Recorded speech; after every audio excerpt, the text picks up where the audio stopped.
தாவேக தலைவர் விஜயிடம் இருந்து விவாகரத்து கோரி அவரது மனைவி சங்கீதா குடும்பநல நீதிமன்றத்தில் வழக்கு தொடர்ந்துள்ளார்.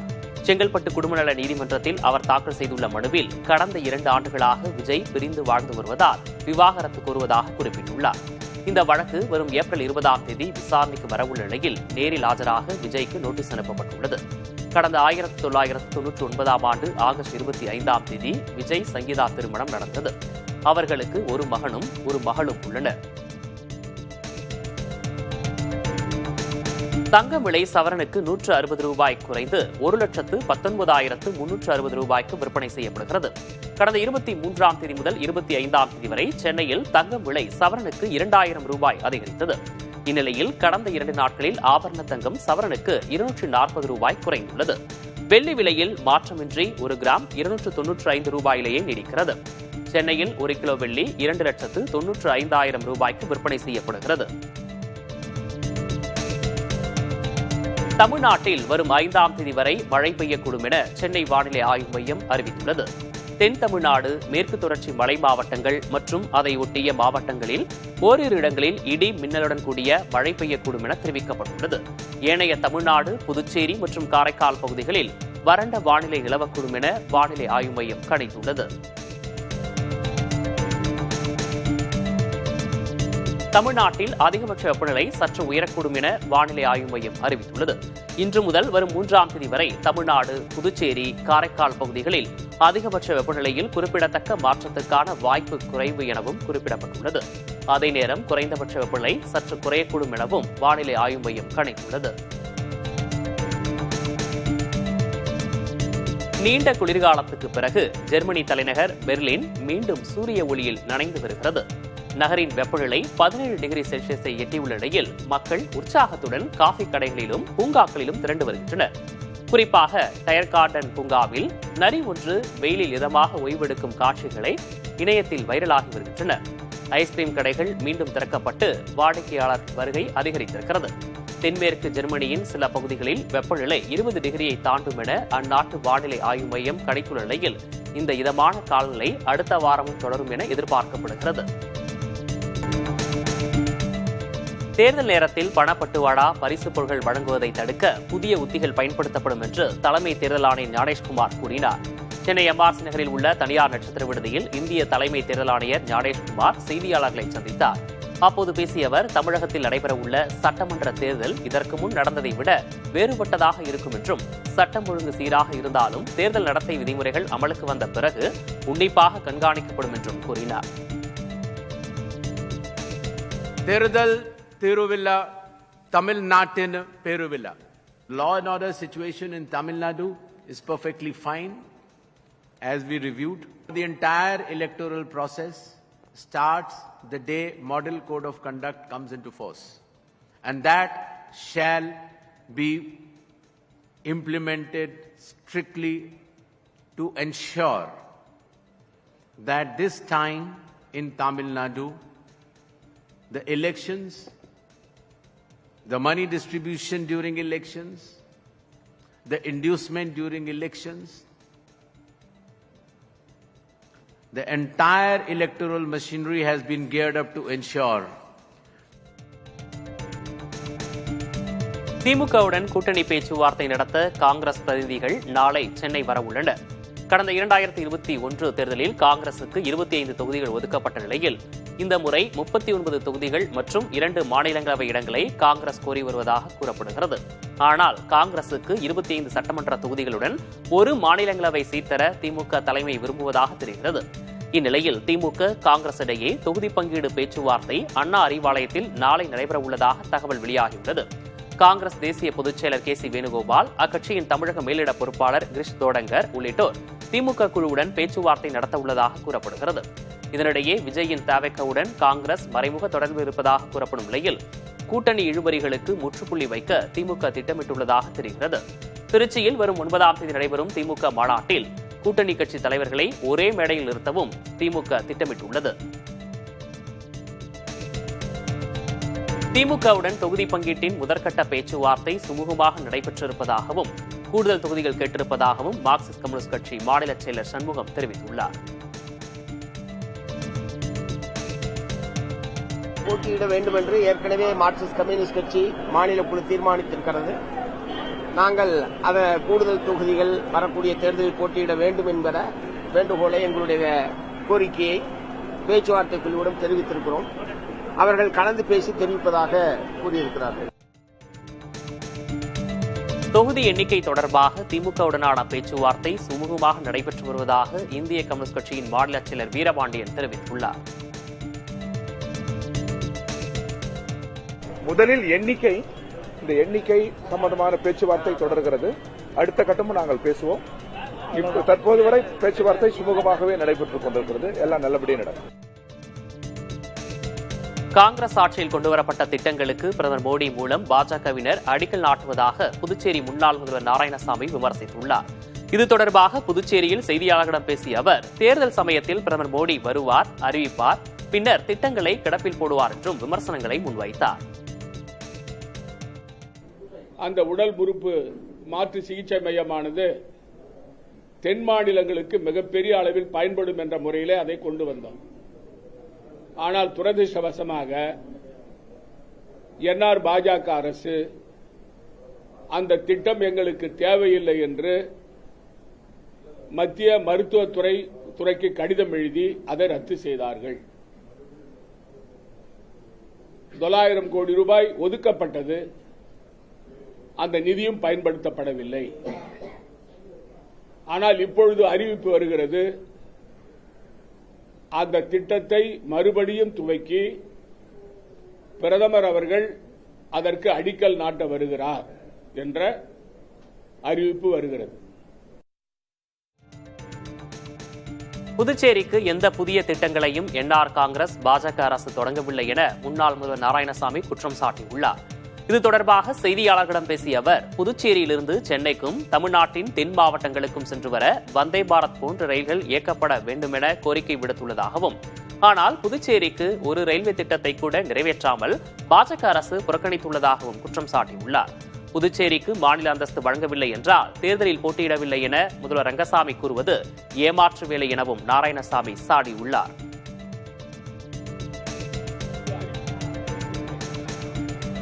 படத்திற்குள் அரசியல் பேசுவோமே தவிர தனக்கு அதை பற்றி தெரியாது என்று நடிகர் சிவகார்த்திகேயன் கூறினார். மதுரையில் செய்தியாளர்களை சந்தித்த அவர், நல்ல நடிகனாகவும் நல்ல தயாரிப்பாளராகவும் நல்ல குடிமகனாகவும் இருக்கவே தான் விரும்புவதாகவும் கூறினார்.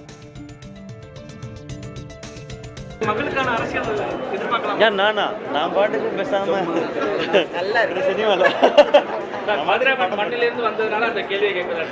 படம் பண்ணுவோம். இப்ப படங்கள்ல எல்லாருமே அரசியல் பேசிட்டு தான் இருக்கும். நான் இப்ப எந்த படம் பண்ணாலுமே இது இதுக்கான படம் சொல்லிட்டே தான் இருக்கேன். படத்துக்குள்ள அரசியல் பேசுறது தவிர எனக்கு அதை பத்தி தெரியாது. நான் நடிகனா நல்ல நடிகனா இருக்கணும்னு நினைக்கிறேன். தயாரிப்பாளர் நல்ல தயாரிப்பாளராக இருக்கணும்னு நினைக்கிறேன். அது முடிஞ்ச அளவுக்கு நல்ல குடிமகனாகவும் நல்ல மகனாகவும் நல்ல கணவனாகவும் நல்ல அப்பாவும் இருந்துட்டேன்னா சூப்பர் நடிகர். 2.5 வயது பெண் குழந்தை பாலியல் வன்கொடுமை செய்யப்பட்டு கொல்லப்பட்ட வழக்கில் திமுக நிர்வாகி கைது செய்யப்பட்டார். கிருஷ்ணகிரி மாவட்டம் கவுண்டன்கொட்டாய் கிராமத்தில் கணவரை பிரிந்து வாழ்ந்த பெண்ணின் 2.5 வயது குழந்தை கடந்த டிசம்பர் 11ஆம் தேதி மர்மமான முறையில் உயிரிழந்தது. பிரேத பரிசோதனையில் குழந்தை பாலியல் வன்கொடுமைக்கு ஆளானது உறுதியானது. பெண்ணுடன் பழகி வந்த கோம்பைக்காடு பகுதி திமுக இளைஞரணி கிளை செயலர் பெரியநாயகத்தை போலீசார் கைது செய்தனர். பாஜக மாநில தலைவர் நயினார் நாகேந்திரன் வெளியிட்ட அறிக்கையில், திமுக ஆட்சியில் ஆளுங்கட்சியினர் இதுபோன்ற குற்றங்களில் ஈடுபடுவது பாதுகாப்பற்ற சூழலை உருவாக்குவதாக கூறியுள்ளார். பாஜக மகளிரணி செயலரும் எம்எல்ஏவுமான வானதி சீனிவாசனும் கண்டனம் தெரிவித்துள்ளார். தமிழகத்தில் அனைத்து தரப்பு மக்களும் நிம்மதியாக வாழ வரும் தேர்தலில் திமுகவை வீட்டிற்கு அனுப்புவதுதான் ஒரே தீர்வு என அமமுக பொதுச் செயலர் டிடிவி தினகரன் தெரிவித்துள்ளார். கிருஷ்ணகிரி மாவட்டம் அஞ்சட்டி அருகே 2.5 வயது குழந்தை பாலியல் வன்கொடுமைக்கு உள்ளாகி கொலை செய்யப்பட்ட சம்பவத்தை கண்டித்து அவர் அறிக்கை வெளியிட்டுள்ளார். அதில் பச்சிளம் குழந்தைகள், கல்லூரிக்கு செல்லும் மாணவிகள், பணிக்கு செல்லும் பெண்கள், வீட்டில் வசிக்கும் முதியவர்கள் என யாருக்குமே பாதுகாப்பற்ற மாநிலமாக தமிழகத்தை திமுக மாற்றிவிட்டதாக குற்றம் சாட்டியுள்ளார். குழந்தை கொலையில் தொடர்புடைய குற்றவாளிக்கு உச்சபட்ச தண்டனை வழங்கப்பட வேண்டும் என்றும் டிடிவி தினகரன் வலியுறுத்தியுள்ளார். கச்சத்தீவு புனித அந்தோணியார் ஆலயத்தின் 2 நாள் திருவிழா கொடியேற்றத்துடன் தொடங்கியது. தேவாலயத்தின் எதிரே உள்ள கொடிமரத்தில் அந்தோணியார் உருவம் பொறிக்கப்பட்ட கொடியை நெடுந்தீவு மற்றும் இந்திய பங்கு தந்தைகள் இணைந்து ஏற்றினர். இந்நிகழ்ச்சியில் இந்தியா மற்றும் இலங்கையைச் சேர்ந்த 7000க்கும் மேற்பட்டோர் கலந்து கொண்டனர்.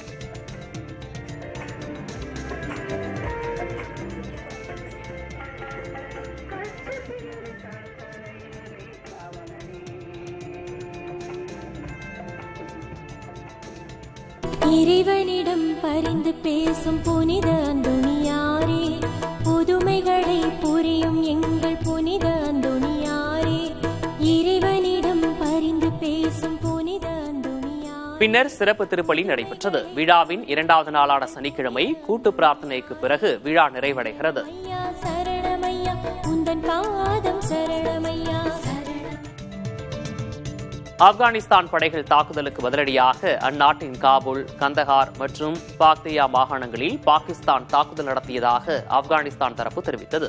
இந்த நடவடிக்கையில் குறைந்தது 133 ஆப்கான் தலிபான் போராளிகள் உயிரிழந்ததுடன் 200க்கும் மேற்பட்டோர் காயமடைந்ததாக பாகிஸ்தான் தரப்பு கூறுகிறது. பல மாதங்களாக நீடித்த பரஸ்பர தாக்குதலுக்கு பின்னர் இரு நாடுகளும் திறந்த போர் நிலைக்கு சென்றுள்ளதாக பாகிஸ்தான் பாதுகாப்பு அமைச்சர் தெரிவித்துள்ளார். கடந்த அக்டோபர் மாதம் ஏற்பட்ட மோதலில் இருதரப்பிலும் 70க்கும் மேற்பட்டோர் உயிரிழந்ததற்கு பின்னர் எல்லை நிலைமைகள் மோசமடைந்துள்ளன. பாகிஸ்தான் வான் தாக்குதல்களுக்கு பின்னர் ஆப்கானிஸ்தான் நகரங்களை குறிவைத்து தாக்குதல்கள் நடந்ததைத் தொடர்ந்து தற்கொலை படையை தயார் நிலையில் வைத்துள்ளதாக தலிபான் தரப்பு அறிவித்துள்ளது. இரு நாடுகளுக்கு இடையிலான மோதல் தீவிரமடைந்த நிலையில் இந்த நடவடிக்கை எடுக்கப்பட்டதாக தகவல்கள் தெரிவிக்கின்றன. பாகிஸ்தான் ராணுவம் காபூல் உள்ளிட்ட நகரங்களில் தாக்குதல் நடத்தியதை அடுத்து பதிலடி நடவடிக்கைகள் குறித்து தாலிபான் எச்சரித்துள்ளது. மோதல்களில் இருதரப்பும் பெரிய இழப்புகளை சந்தித்ததாக வேறுபட்ட எண்ணிக்கைகள் வெளியிடப்பட்டுள்ளன. பாகிஸ்தான் தரப்பு 133 தாலிபான் போராளிகள் உயிரிழந்ததாக கூறிய நிலையில் தாலிபான் தரப்பு 55 பாகிஸ்தான் வீரர்கள் கொல்லப்பட்டதாகவும் பல எல்லைச் சாவடிகள் கைப்பற்றப்பட்டதாகவும் தெரிவித்துள்ளது. நீரிழிவு நோயால் பாதிக்கப்பட்ட கோடிக்கணக்கான மக்களுக்கு நம்பிக்கையூட்டும் செய்தி. சீனாவின் ஷாங்காய் ஆராய்ச்சியாளர்கள் ஸ்டெம் செல் தொழில்நுட்பம் மூலம் நீரிழிவு நோயை குணப்படுத்துவதில் மிகப்பெரிய வெற்றியை பெற்றுள்ளனர். இந்த புதிய முறையில் நோயாளியின் உடலில் இருந்து எடுக்கப்பட்ட செல்கள் மூலம் கணையத்தில் மீண்டும் இன்சுலினை சுரக்கச் செய்து சாதனை படைக்கப்பட்டுள்ளது.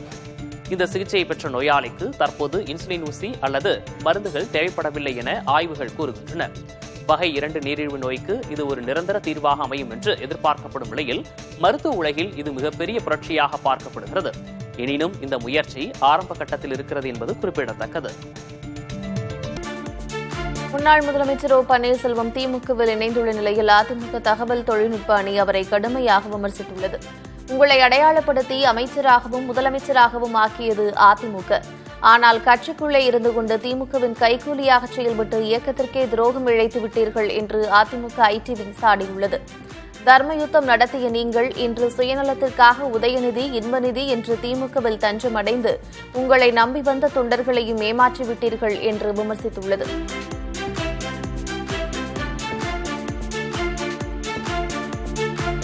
கருத்து வேறுபாடு காரணமாக ஒழுங்கு நடவடிக்கைக்கு உள்ளாக்கப்பட்டவர்களை முகாம் மாறி சென்றிருப்பதாக அதிமுக முன்னாள் அமைச்சர் ஆர்.பி. உதயகுமார் தெரிவித்துள்ளார்.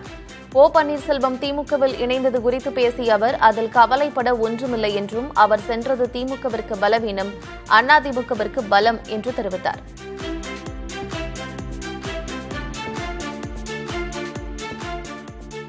ஒரு சிலர்களுக்கு இருக்கக்கூடிய கருத்து வேறுபாடின் காரணமாக அவர்கள் ஒழுங்கு நடவடிக்கைகளுக்கும் உள்ளாக்கப்பட்டிருக்கிறார்கள். அப்படி ஒழுங்கு நடவடிக்கைக்கு உள்ளாக்கப்பட்டவர்கள் தான் அவர்கள் தற்போது பல்வேறு இடங்களுக்கு முகாம் மாறி செல்கின்றார்கள். ஆகவே அப்படி முகாம் மாறி செல்வதை பற்றியெல்லாம் நாம் கவலைப்பட தேவையில்லை. அவர் போனது இப்ப போய் திமுகவில் சேர்ந்தது திமுகவுக்கு பலவீனம், அதிமுகவுக்கு பலம். திமுகவில் சேர்ந்த முன்னாள் முதலமைச்சர் பன்னீர்செல்வம் குறித்து அதிமுக முன்னாள் அமைச்சர்கள் கே.பி. முனுசாமி, சி.வி. சண்முகம் ஆகியோர் கடுமையான விமர்சனங்களை முன்வைத்துள்ளனர். புரட்சித் தலைவி அம்மா அவர்களை மறந்து சுயநலமே என்னுடைய வாழ்க்கை என்பதை உலகிற்கு காட்டுகின்ற வகையிலே இன்று யாரால் அனைத்து இந்திய அண்ணா திராவிட முன்னேற்ற கழகம் உருவானதோ, யாரால் இந்த நாட்டினுடைய தீய சக்தி என்று புரட்சித் தலைவர் எம்ஜிஆர் அவர்கள் உலகிற்கு அடையாளம் காட்டினாரோ, அந்த தீய சக்தியான கருணாநிதி அவருடைய மகன் தலைமையிலே இருக்கின்ற திராவிட முன்னேற்ற கழகத்தில் அவர் இணைந்திருக்கிறார். இது ஒரு வெட்கக்கேடான ஒரு செயல். திமுகவுடைய பி டீமாக இருக்கிறார். திமுக சொல்கின்ற வகுத்து கொடுக்கிற திட்டங்களை, சதி திட்டங்களை, அண்ணா திமுகவை நீங்கள் அழிக்க வேண்டும். அதிமுகவை பிளவுபடுத்த வேண்டும், அதிமுகவை வாக்கு வங்கியை சிதறடிக்க வேண்டும், அதிமுகவின் சின்னத்தை முடக்க வைக்க வேண்டும் என்று நீங்கள் வழக்குகளை போடுங்கள். வழக்கு மேல வழக்குகளை போட வைத்தது யார் இன்றைக்கு தெரிகிறதா?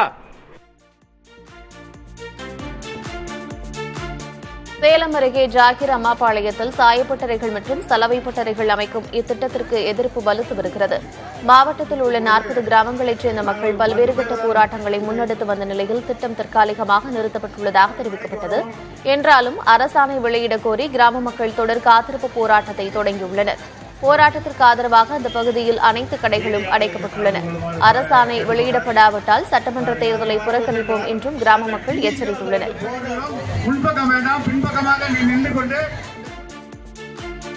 தொடரும் அண்மை செய்திகளுக்கு இணைந்திருங்கள் புதிய தலைமுறையோடு.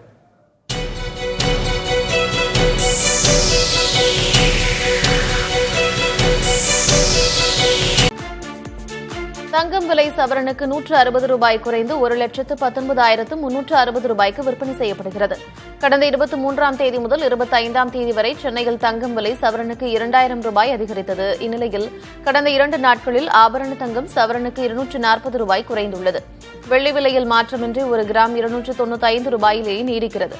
சென்னையில் 1 கிலோ வெள்ளி 2,95,000 ரூபாய்க்கு விற்பனை செய்யப்படுகிறது.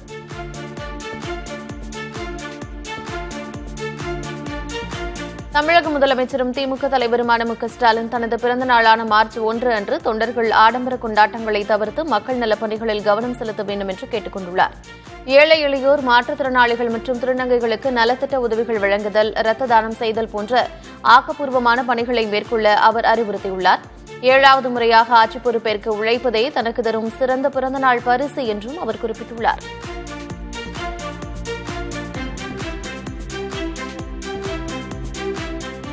கல்லடிப்பட்ட கார் கண்ணாடி போன்ற நிலையில் திமுக காங்கிரஸ் கூட்டணி இருப்பதாக அதிமுகவைச் சேர்ந்த முன்னாள் அமைச்சர் ராஜேந்திர பாலாஜி விமர்சித்தார்.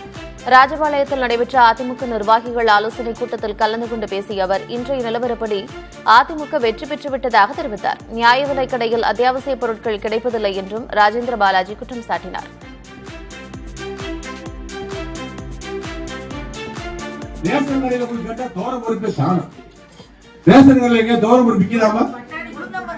பட்டாணி பருப்பு போட்டாங்க, தோரம் பருப்புக்கு பட்டாணி பருப்பு போட்டு எப்படி பட்டாணி குழம்பு வைக்க முடியும்?